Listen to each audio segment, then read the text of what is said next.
Why this project? Because you took some time off. So Yeah. what was it about this particular movie that made you want to get back on set? Stephen. Oh. No, it's true. I didn't want to go back. I wasn't thinking about it, but an opportunity came up. And I wanted, and an opportunity not just in working with Stephen, but to play a role that was going to be a huge challenge.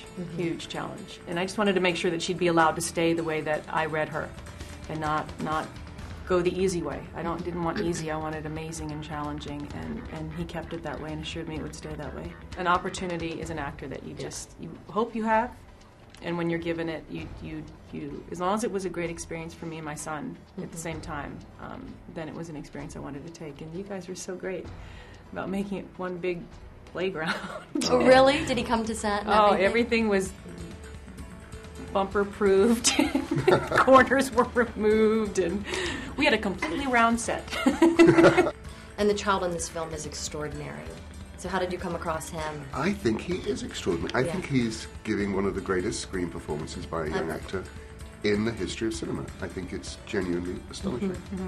And he's new to acting, so... He had never acted before and had he no was on interest. Jeopardy. Yes, he won $31,000.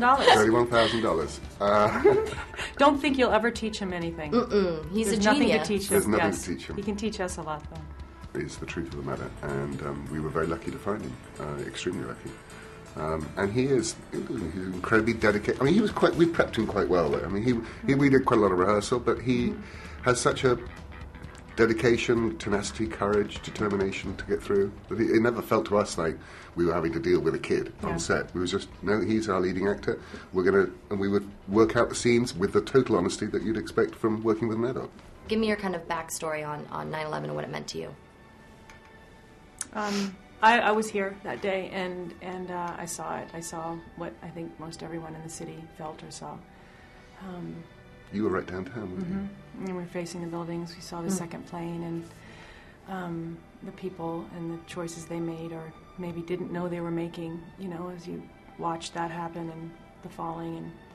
And then all the people that were able to escape and the images of the dust and covered and all the things that you see, it was like that and worse. But I think the thing I was so moved by was that every single person in this city helped every other person in this city. All of a sudden, quadrants that never talked to each other, cared, you stay on your side, I'm going to stay on my side. Everyone bonded together, and you saw extraordinary humanity come out of a horrible attack against humanity. But I was never prouder to be amongst a group of people than I was the city of New York that day. It was amazing. Do you have an experience or a memory of 9/11? You say you live near San Francisco, so you probably weren't here on 9/11, but what do you remember of that day? Nothing, actually. Really? How did you research for this role? Did you listen to some of these tapes? Did you talk to families? Well, I read some general articles and publications and things on 9/11.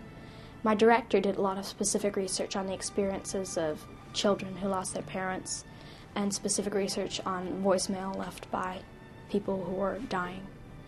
And, my first reaction when I actually saw footage that we were going to use in a scene was that this can't have happened. This isn't real.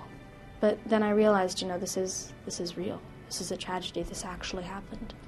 I mean, I always heard about it, and I realized how it affected the world, especially with the politics in the United States and how people in other countries see us. But seeing that footage and thinking and playing the role made it real to me.